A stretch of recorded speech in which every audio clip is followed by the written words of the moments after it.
Broadcasting live from an Airstream somewhere in Tornado Alley, bringing you the people, places, and stories from the Panhandle to the Red River.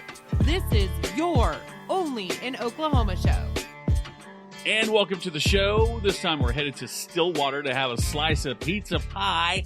Maybe you learn a thing or two about Stillwater. I'm Brett. And I am Harley. So we're having a pizza show? Is it like a pizza party? It's a pizza party. Okay, dude. Cowabunga! I like pizza, but are we really saying that there's a place in this magical place called Stillwater that has pizza so good that I need to hop in my car and drive for 2 hours to get a slice? What I'm saying is you don't have to do that. I mean, these places are all over now. Yes, I know. But I think you have to talk about the point of origin. This place has a lot of history, and we'll get to it. A lot of people may not know anything about Stillwater first. Okay, well, let's talk about Stillwater then. Well, it's not, contrary to popular belief, it's not the birthplace of pizza. But I'm sure you've heard of Washington Irving. Yes, I have. He wrote Rip Van Winkle. He was on the dollar bill. Was he? No. Stop it. Stop it. That is so staying in the show. Anyways, was he? He wrote Sleepy Hollow, but he provided the first actual written description of what Stillwater looked like, at least to him. It appeared in his book, The Tour of Prairies. He wrote, a glorious prairie spreading beneath the golden beams of an autumnal sun. Autumn sun. An autumn sun. Okay. Well, he concluded by saying that the frequent... I can't say frequent. You can say it. You can say it when you're not reading it. Why is that? Frequent. He said there were a lot of buffalo. Lots of buffalo and buffalo traces everywhere. Okay, I'm not trying to take anything away from Stillwater, Oklahoma, but I have to question the validity of the statement that Washington Irving wrote that specifically about Stillwater, Oklahoma. God, that almost kind of sounds like a tall tale a little bit. Rip Van Winkle? The guy wrote Rip Van Winkle. I mean, I get it, but and I'm sure he was there, right? And I'm sure he was in the general vicinity. But are we saying it was actually within Stillwater city limits, or are we just kind of guesstimating and he could have been out there on I-35, 20 miles north of Stillwater? Or, there's somebody in Norman going, well, Shakespeare wrote a thing about Norman down here, so the rivalry's already started. Is it Washington Irving or Shakespeare? We have a bedlam issue with historical writings now? Okay. So, as far as the name Stillwater, the town Stillwater, there are apparently several options. It's like kind of pick your own poison or choose your adventure. Points of contention here. So, first one legend suggests that the local Indian tribes called the creek Stillwater because the water was always still. I'm not taking anything away, but kind of obvious. A little too on the nose, maybe. Maybe. I don't know.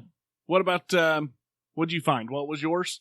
Well, another one states that cattlemen driving herds from Texas to railways back east always found the water still there. So kind of the same, but it sounds a little too much like the first one. Well, I kind of like that one, though. Like, it's still there. But isn't it kind of like the first one? A little bit. Okay. I mean, but there's a difference. I mean, one of the Native American version was that the water didn't move. Right. And the cowboy version is that every time we come back, there's still water there. It's still there. Yeah. Now, okay, so the third one kind of cracks me up a little bit. Legend holds that David L. Payne, not to be confused with David Payne with News 9. Are we sure it's not the same guy? It might be. He walked up to Stillwater Creek and said, this town should be named Stillwater. There you go. He had some people, though, at the board that thought he was a little crazy for just saying Stillwater, but it stuck. And that's, and now you know the rest of the story. So a little bit more Stillwater history then, Brett? Sure. Okay, so 1890. Fast forward, we've already established we're Stillwater now. Oklahoma Territory passed a bill that actually gave a land grant in 1894 to the Oklahoma Agriculture and Mechanical College, which is now known as just OSU. I think everybody around here knows it was an ag school, but it used to be a mechanical college. I don't know what you do at a mechanical college. Engineering, perhaps? No, but they dedicated a brick building, the assembly building, later known as the Old Central Building.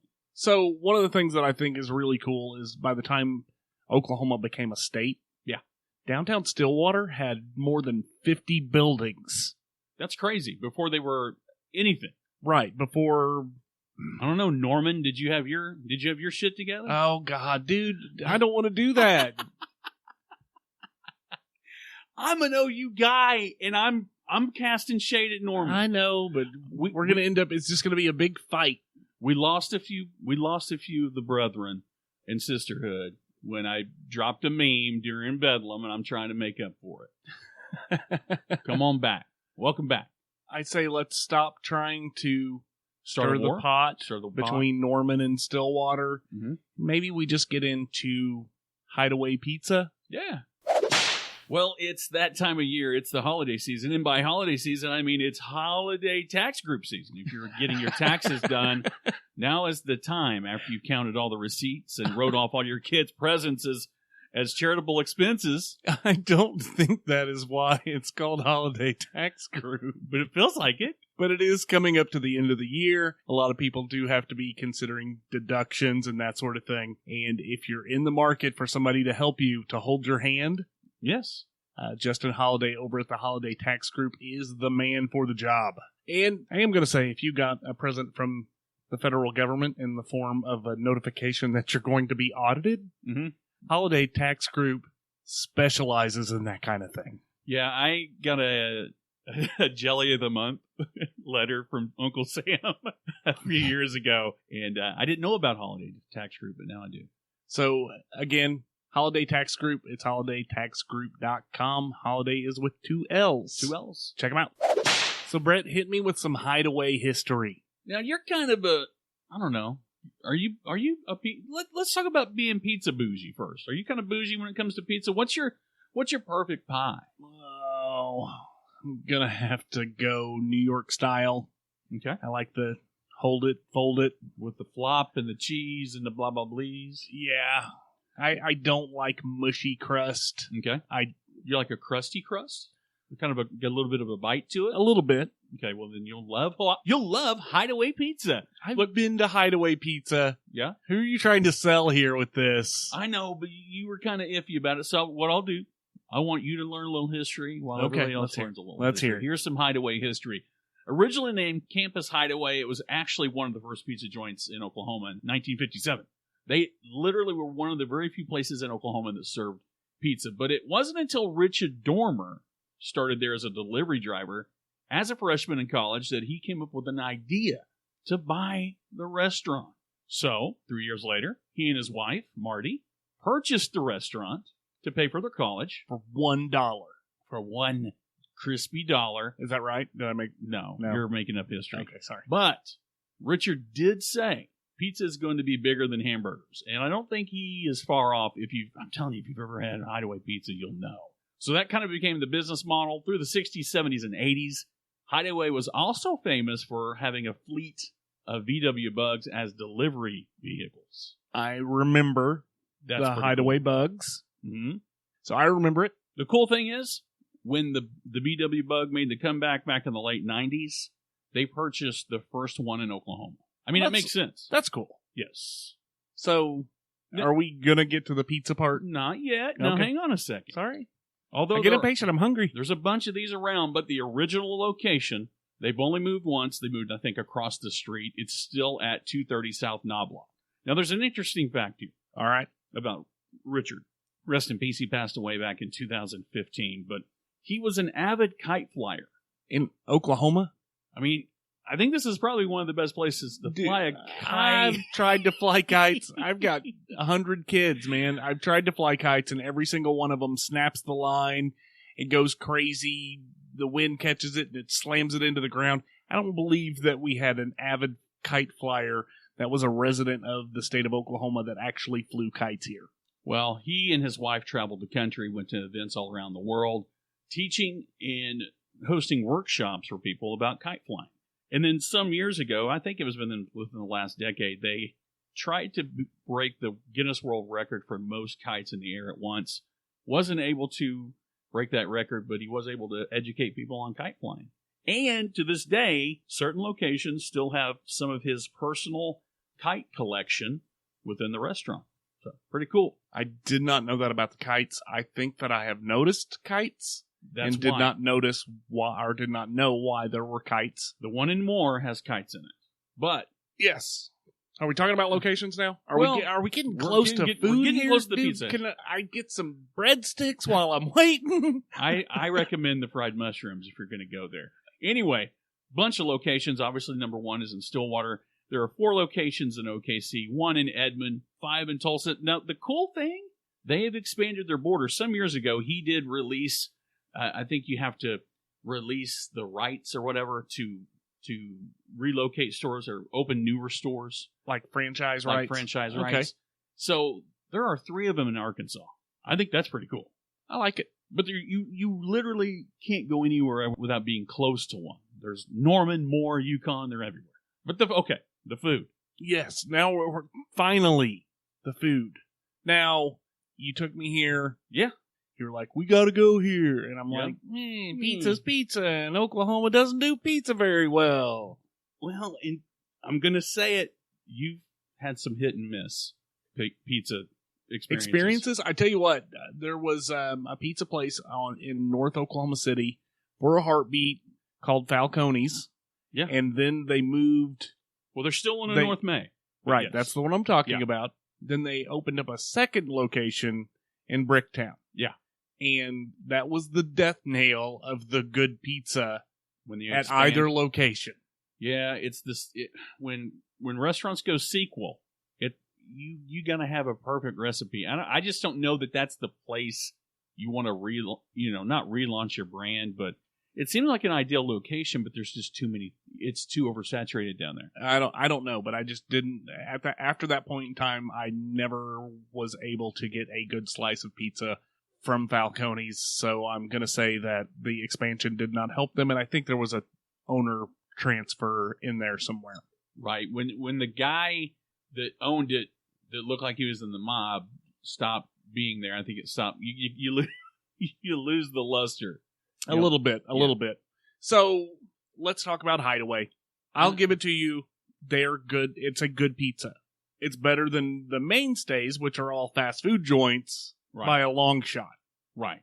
But hand-tossed, it's hand-tossed dough. It's not straight out of the freezer. Fresh ingredients, dude. But I'm not going to name names. But I will say there's a place that shares the same initials as I do that you say is really good. No, I disagree. it's decent. But I've heard you say in front of mixed company, this is really good. That sounded just like you. That didn't sound anything like me. I'm just saying. I'm Hideaway not a Pizza. chipmunk. What I like about Hideaway Let's hear it. is not only do they have some interesting varieties, and yes, they're kind of, let's be realistic, if a stoner was going to make a pizza, most of these pizzas would be something like a stoner would make at home. Like if you read the ingredients to it, let me look at the pizza right there, the Boz. Mm-hmm. It's got everything but the kitchen sink. Okay, so I am going to say, as far as they've got a good pizza, it's The ranch is off the ranch is good. Yes. But I am going to say I'm very particular on my crust, so I can't go just, hey, this is the bomb, you got to do this, because I kind of like... I think they have a pizza called the Bomb, but go ahead. It's a possibility. But their toppings are really good. They are really good. Now, as far as the combination of the crust and the sauce, I think it's too hard to nail that down. Right. Because people's tastes are so varied. But as far as the ingredients, the toppings. Oh, yeah. While we were there, we had the Capone, which had their red sauce, mozzarella, bacon, Genoa salami, Italian sausage, good, man. pepperoni, black olives, red onion, roasted garlic, and then some Parmesan herb thing. Yeah, if I got shot in the face eating a Capone, I feel like I've achieved max level. So I could have eaten the toppings off of that pizza without any issue at all. And again, I'm not trying to, I don't know the best way to say this. Am I being pretentious here? Yeah. I like the New York style pizza. I don't thin like crust. You like a thin crust. I don't like a cracker crust. Right. There's a difference between a thin crust and a cracker crust, and people say thin crust here and they mean cracker crust. Pizza Hut has a cracker crust. Sorry, Pizza Hut. We love you. If you want to pay our bills, I'll take everything back. But I like their thin crust. The problem is it's soft, and on the edge is just cracker, like, I don't like that. I don't like a crunchy, and I normally don't like a hand-tossed crust because I don't like a thick. So you're like crust. Me, and it's hard to nail. And it really is hard. I think across the board, I think if you polled 1 million people, you're going to end up with about 750,000 different combinations of what they think is good pizza compared to somebody else. I don't think there are very many people that are pizza best buds for life because they like exactly the same combination and styles of pizza. So I think this is kind of a hard show to do. Well, I'm also kind of sitting here going, I feel like it's Davy and Goliath, and we're taking pot shots at like the king of Oklahoma pizza right now, and we're not. I'm not. No, well, I'm just, and that's what I'm saying. I'm trying to kind of, I don't know, trying to convey some of our thoughts about the pizza, not in a negative light. Right. Exactly. It's just, it's pizza. But it's good pizza. It is good pizza. The ranch is always good. They hire nice people. It's a clean setup. I have zero complaints about. And one thing I do like about them is you can order any pizza, half and half. Like, hey, the kids want pepperoni, but mom and dad want the Maui Magic. They'll do it. They will make a pizza with each individual slice being something different. No, they won't. No. Yes. Where am I supposed to look? You just go to the menu. I'm at the menu. I feel like Rogan. Hey, pull up the pizza. Where's Jamie at? Go scroll up. You'll see it's called the Hideaway Special. When you see it, you're going to think this thing was made on Adobe. I promise you. Keep going. You're almost there. Look at that. No, that's not real. That is real. No, it's not. It's real. Okay. Look at that. Okay, so I'm looking at a picture of a pizza that each slice is a different freaking pizza. I'm sorry, but I've never met a pizza employee that could cut a pizza into regular shaped slices anyway. So you're telling me that they not only made all of those ingredients like line up like that, but then somebody came in there with a pizza roller and cut that. Read the description. I see it, but I think they made 8 different pizzas and then took them apart and put them back together. Yeah, they're like, we won't sell one of these. We'll just make one and then see if we sell one.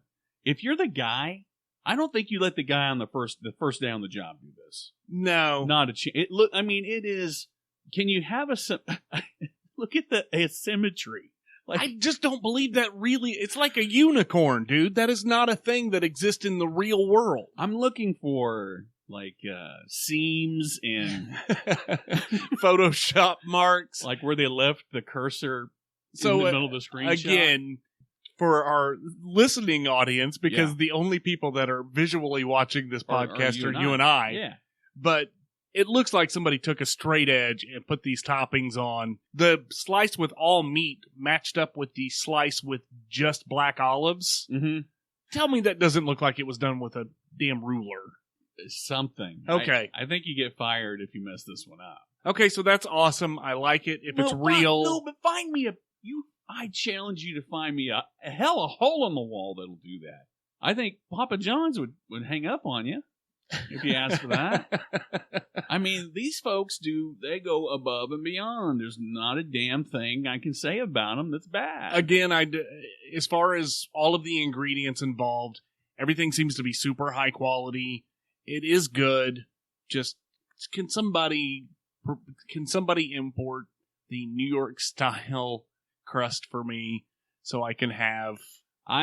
Well, it's a different show, but I could tell you a place that... Are you going to say the E word? The E word. All right, we'll talk about them later. Yeah. Well, if you're interested in information on Stillwater or Hideaway Pizza, You can always go to the website. We'll put links in the show notes. Or you can just go to our website. Go to our website. You know what? Order through us. OnlyinOKShow.com. You cannot order pizzas on our website, but you can find cool episodes of this show. Some of them might include food. They may, there's going to be a food episode. One or two. One or two. Well, it's been the Only in OK show. I'm Brett. And I am Harley.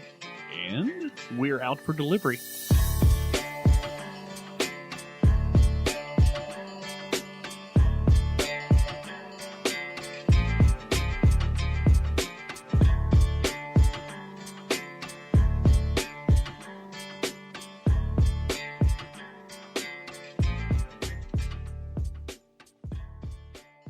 Like I said, you've been in radio. You know that what you say coming up at this, in 10 minutes. It's all theater. It's all theater. Exactly. So what do we got to make? We're going to make something up?